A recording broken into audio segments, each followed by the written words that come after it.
नमस्कार दोस्तों, टीचर भी यूट्यूब चैनल में आपका एक बार फिर से बहुत बहुत स्वागत है। आपने अभी तक इस चैनल को सब्सक्राइब नहीं किए हैं तो लाल रंग का बटन दबाकर चैनल को सब्सक्राइब कर लें और बगल के घंटा बजा दें ताकि इस चैनल पर शिक्षक एवं शिक्षा से जुड़ी हर खबर और पत्र प्राप्त हो सके। इस वक्त वैसे नियोजित शिक्षकों के लिए सबसे बड़ी खुशखबरी आ रही है। वर्ष 2003 से लेकर मार्च 2015 तक नियुक्त हुए हैं। डीपीई कोर्स करने वाले भी प्रधान शिक्षक ने योग्य बिहार लोक सेवा आयोग के माध्यम से राज्य के प्राथमिक विद्यालयों में प्रधान शिक्षकों की नियुक्ति में डीपीई प्रशिक्षित शिक्षकों को योग्य को भी मान्यता दे दी गई है। इसे लेकर शिक्षा विभाग ने शुक्रवार को अधिसूचना जारी कर दी। विभाग के उप सचिव अरशद फिरोज द्वारा जारी अधिसूचना में कहा गया है कि बिहार राजकीय प्राथमिक विद्यालय प्रधान शिक्षक नियुक्त नियमावली 2021 के नियम 6 में इस पद पर नियुक्त हेतु अनिवार्य अर्हता निर्धारित की गई है। नियमावली में मान्यता प्राप्त संस्थान से DElEd, BT, BEd, BEd, BSc Ed, DElEd उत्तीर्ण होना अंकित है। 2003 से मार्च 2015 तक के अवधि में नियुक्त अप्रशिक्षित शिक्षकों को विभाग द्वारा सेवाकालीन प्रशिक्षण की व्यवस्था की गई। सेवाकालीन प्रशिक्षण के रूप में 2 वर्षीय डीपीई 6 माह के संवर्धन कोर्स के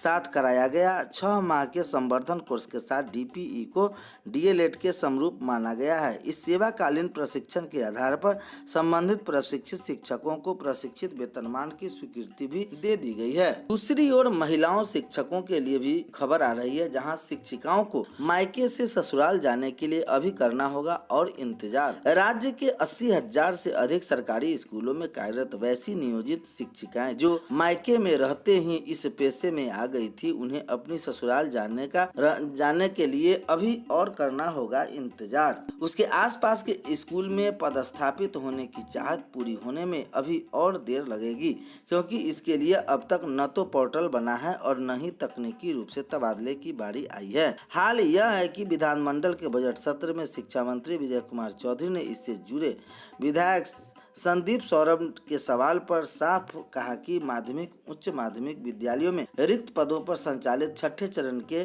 नियोजन के बाद ही ऐच्छिक तबादले की कार्रवाई की जाएगी। फिलहाल पटना हाई कोर्ट के आदेश से छठे चरण की नियुक्ति पर रोक लगा दी हुई है। हालांकि शिक्षा विभाग ने कोर्ट के पुनर्विचार याचिका दाखिल कर नियुक्ति की इजाजत मांगी है। बहरहाल इस रोक के हटाने के बाद ही तबादला संभव है। यदि कोर्ट अपने आदेश पर अडिग रहा तो छठे चरण की नियुक्ति की प्रक्रिया आवेदन से लेकर नियुक्ति पत्र वितरित करने तक 3 महीने और लग जाएंगे। शिक्षा विभाग एनआईसी की मदद से तबादला पोर्टल तैयार कर इसके पूर्ण होने तक 3 से 4 सप्ताह और लगने की आसार लग रही है। प्रारंभिक शिक्षकों की बहाली को दे दी है अनुमति। भारत निर्वाचन आयोग ने राज्य के प्रारंभिक विद्यालयों में शिक्षकों की 94,000 बहाली के क्रम में छुट्टी नियोजन इकाई में विशेष चक्र की पूरा करने की छूट शर्तों के साथ ही है। इसे लेकर प्रारंभिक निर्देशक रवि प्रकाश ने सभी जिलों के निर्देश दिया है कि नियुक्ति की प्रक्रिया में न तो किसी राजनीतिक व्यक्ति को मौजूदी रहेगी और न ही इसका राजनीतिक लाभ लिए जाने की इस्तेमाल में जाएगा। निर्देशक ने जिलों को 9 अप्रैल तक अंतिम रूप से चयनित के प्रमाण पत्रों के सत्यापन का निर्देश दिया है ताकि कैंप लगाकर नियुक्ति पत्र बांटा जा सके। हालांकि इसकी अभी तिथि जिलों में निर्देशक नहीं की गई है। 2 साल बन गए, सत्र संचालन समय पर शुरू हुआ। 2022-23 के सत्र में अब नामांकन में भी हो सकेगा। प्राइमरी स्कूल में शुरू हुई मॉर्निंग ऑर्डर में पढ़ाई। यह खबर आ रही है सिवान से, जहां जिले के प्राइमरी और मिडिल स्कूलों में शुक्रवार से मॉर्निंग आवर में पढ़ाई शुरू हो गई। इसी के साथ नए सत्र 22-23 के लिए बच्चों का 9 नामांकन एवं पठन पाठन भी शुरू हो गई। हाई स्कूलों में 4 अप्रैल सोमवार से मॉर्निंग आवर में पठन पाठन शुरू होगा। बहरहाल तपसी गर्मी के बीच मॉर्निंग में पढ़ाई के शुरू होने से बच्चों को काफ़ी राहत मिली है। जिलों के 2351 प्राइमरी व मिडिल स्कूलों में करीब 4 लाख बच्चे नामांकित थे। इनमें करीब 50,000 बच्चे 8वीं की वार्षिक परीक्षा पास करने के बाद हाई स्कूल में 9वीं कक्षा के अपना नामांकन कराएंगे। 31 मार्च को पिछला सत्र समाप्त हो जाने के बाद अब स्कूलों में बच्चों का 9 नामांकन भी शुरू हो गया है। कोरोना महामारी के कारण 2 साल बाद बच्चों को नए सत्र के पहले दिन से ही स्कूल आने का मौका मिला तो उन्हें काफी खुशी देखी गई। पहले दिन अपनी नई कक्षा में जाकर बच्चों ने बेहतर अनुभव किया। शिक्षिकाओं ने बच्चों के एक एक कर परिचय लिया और पढ़ाई के लिए बने रूटीन के बारे में भी उन्हें जानकारी दी गई। स्कूलों को प्राप्त नहीं स्थानांतरण प्रमाण पत्र 8वीं कक्षा के बच्चों को अपना नामांकन 9वीं कक्षा में कराने के लिए मिडिल स्कूलों से स्थानांतरण प्रमाण पत्र लेकर हाई स्कूलों को उपलब्ध कराना होगा। वही कक्षा 1 से 5 तक के प्राइमरी स्कूलों के छात्रों को मिडिल स्कूलों में नामांकन लेने के लिए भी टीसी की जरूरत होगी, लेकिन अब तक स्कूलों को स्थानांतरण प्रमाण पत्र उपलब्ध नहीं कराया जा सका है।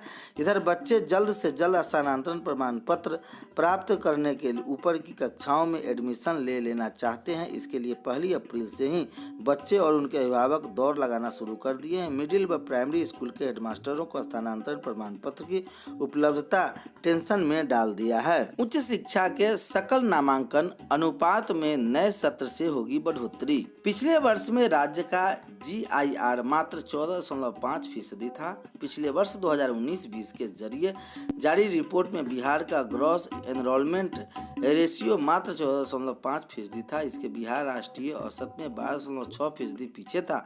वही पड़ोसी राज्य झारखंड से 14.4% पीछे था। देश का राष्ट्रीय औसत 27.1% था। इससे छात्रों का 26.9% और छात्राओं का 27.3% रहा है। इसी के आधार पर मिलता है grand all India survey on higher education AIHHE में बिहार के विश्वविद्यालयों व कॉलेजों को आवेदन करना है। सत्र 2020-21 के लिए कॉलेज से प्राप्त डाटा को मानव संसाधन विभाग को भेजना होता है। इसी आधार पर सकल नामांकन अनुपात का डेटा जारी होता है। इसी आधार पर अनुदान UGC और रूसा के प्राप्त किए जाने पर आधार बनता है। बिहार के विश्वविद्यालय और कॉलेजों का सकल नामांकन अनुपात GIR पिछले साल की तुलना में बढ़ेगा। पिछले सत्र की तुलना में लगभग 5% तक की GIR रेट बढ़ाने की उम्मीद है। अब तक बिहार का GIR 14.5% था। इसे बढ़ने के लिए बिहार सरकार का शिक्षा विभाग काफी तेजी से कार्य कर रहा है। अब तक की रिपोर्ट के अनुसार सभी 15 विश्वविद्यालयों ने अपना डेटा अपलोड कर दिया है। हालांकि अभी तक बिहार में 49 कॉलेजों ने अपना डेटा अपलोड नहीं किया। इसे अलग अलग विश्वविद्यालय से जुड़े कॉलेज शामिल है। इसमें सबसे पीछे BBAR विश्वविद्यालय मुजफ्फरपुर से जुड़े कॉलेज शामिल है। इसे विश्वविद्यालय में 129 में से सिर्फ 107 कॉलेज ने अपना डाटा अपलोड किया है। इस विधि के लगभग 22 कॉलेजों ने डेटा अपलोड नहीं किया है। दूसरे नंबर में आवेदन भरने वाले पाटलिपुत्र विश्वविद्यालय के कॉलेज शामिल है। यहाँ के 127 कॉलेज में 109 कॉलेज ने आवेदन किया।